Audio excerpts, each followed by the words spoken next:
أعوذ بالله من الشيطان الرجيم بسم الله الرحمن الرحيم سورة البقرہ آیت نمبر 150 ومن حيث خرجت فول وجهك شطر المسجد الحرام وحيث ما كنتم فولوا وجوهكم شطره لئلا يكون للناس عليكم حجة إلا الذين ظلموا منهم فلا تخشوهم واخشوني وَلِأُتِمَّ نِعْمَتِي عَلَيْكُمْ وَلَعَلَّكُمْ تَهْتَدُونَ۔ ترجمہ۔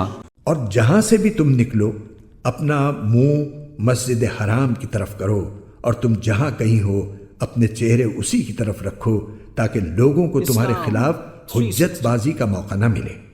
البتہ ان میں جو لوگ ظلم کے خوگر ہیں وہ کبھی خاموش نہ ہوں گے، سو ان کا کچھ خوف نہ رکھو، ہاں میرا خوف رکھو، اور تاکہ میں تم پر اپنا انعام مکمل کر دوں اور تاکہ تم ہدایت حاصل کر لو۔ تفسیر۔ اس کا مطلب یہ ہے کہ جب تک بیت المقدس قبلہ تھا، یہودی یہ حجت کرتے تھے کہ دیکھو ہمارا دین برحق ہے، اس لیے یہ لوگ ہمارے قبلے کو اختیار کرنے پر مجبور ہوئے ہیں، اور مشرکین مکہ یہ بحث کرتے تھے کہ مسلمان اپنے آپ کو حضرت ابراہیم علیہ السلام کا متبع کہتے ہیں، مگر انہوں نے ابراہیمی قبلے کو چھوڑ کر ان سے سنگین انحراف کر لیا ہے۔ اب جبکہ قبلے کی تبدیلی میں جو مصلحت تھی وہ حاصل ہو گئی، اور اس کے بعد مسلمان ہمیشہ کے لیے کعبے کو قبلہ قرار دے کر اس پر عمل پیرا ہوں گے تو ان دونوں کی حجتیں ختم ہو جائیں گی۔ البتہ وہ کٹ حجت لوگ جنہوں نے اعتراض کرتے رہنے کی قسم ہی کھا رکھی ہے، ان کی زبانیں کوئی نہیں روک سکتا، لیکن مسلمانوں کو ان سے خوف کھانے کی ضرورت نہیں ہے، انہیں اللہ کے سوا کسی سے ڈرنا نہیں چاہیے۔ آیت نمبر 151 كما أرسلنا فيكم رسولا منكم يتلو عليكم آياتنا ويزكيكم ويعلمكم الكتاب والحكمة ويعلمكم ما لم تكونوا تعلمون۔ ترجمہ۔ یہ انعام ایسا ہی ہے جیسے ہم نے تمہارے درمیان تمہیں میں سے ایک رسول بھیجا جو تمہارے سامنے ہماری آیتوں کی تلاوت کرتا ہے اور تمہیں پاکیزہ بناتا ہے اور تمہیں کتاب اور حکمت کی تعلیم دیتا ہے اور تمہیں وہ باتیں سکھاتا ہے جو تم نہیں جانتے تھے۔ تفسیر۔ حضرت ابراہیم علیہ السلام نے کعبے کی تعمیر کے وقت دو دعائیں کی تھی، ایک یہ کہ ہماری نسل سے ایسی امت پیدا فرمائیے جو آپ کی مکمل فرما بردار ہو، اور دوسری یہ کہ ان میں ایک رسول بھیجیے۔ دیکھیں پیچھے آیات 128-29۔ اللہ تعالیٰ نے پہلی دعا اس طرح قبول فرمائی کہ امت محمدیہ علیہ صابح السلام کو معتدل امت قرار دے کر پیدا فرمایا۔ دیکھیے آیت 143۔ اب اللہ تعالیٰ فرماتے ہیں کہ جس طرح ہم نے حضرت ابراہیم علیہ السلام کی دعا قبول کرتے ہوئے تم پر یہ انعام فرمایا کہ تمہیں معتدل امت بنا کر آئندہ ہمیشہ کے لیے انسانیت کی رہنمائی تمہیں عطا کر دی، جس کی اہم علامت یہ بھی ہے کہ ہمیشہ کے لیے کعبے کو قبلہ بنا دیا گیا ہے۔ اس طرح ہم نے حضرت ابراہیم علیہ السلام کی دوسری دعا قبول کرتے ہوئے رسول اکرم صلی اللہ علیہ وسلم کو تمہارے درمیان بھیج دیا ہے، جو انہی خصوصیات اور فرائض منصبی کے حامل ہیں جو حضرت ابراہیم علیہ السلام نے ان کے لیے مانگے تھے۔ ان میں سے پہلا فریضہ تلاوت آیات ہے۔ اس سے معلوم ہوا کہ قرآن کریم کے آیات کو تلاوت کرنا بذات خود ایک مقصد اور ایک نیکی ہے، خواہ وہ تلاوت بغیر سمجھے کی جائے، کیونکہ قرآن کے معنی کی تعلیم آگے ایک مستقل فریضے کے طور پر بیان کی گئی ہے۔ دوسرا مقصد قرآن کی تعلیم ہے۔ اس سے یہ بات واضح ہوتی ہے کہ حضرت صلی اللہ علیہ وسلم کی تعلیم کے بغیر قرآن کریم کو ٹھیک ٹھیک سمجھنا ممکن نہیں، اور یہ کہ صرف ترجمہ پڑھ لینے سے قرآن کریم کی صحیح سمجھ حاصل نہیں ہو سکتی، کیونکہ اہل عرب عربی زبان سے خوب واقف تھے، انہیں ترجمہ سکھانے کے لیے کسی استاد کی ضرورت نہیں تھی۔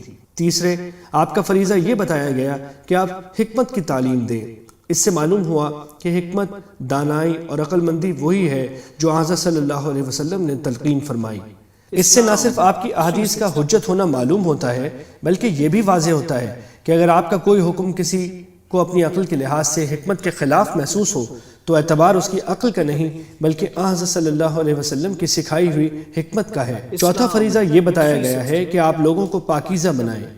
اس سے مراد آپ کی عملی تربیت ہے، جس کے ذریعے آپ نے صحابہ کرام کی اخلاق اور باطنی صفات کو گندے جذبات سے پاک کر کے انہیں اعلیٰ درجے کی خصوصیات سے آراستہ فرمایا۔ اس سے معلوم ہوا کہ قرآن و سنت کا صرف کتابی علم بھی انسان کی اصلاح کے لیے کافی نہیں ہے جب تک اس نے اس علم کو اپنی زندگی میں نافذ کرنے کی عملی تربیت نہ لی ہو۔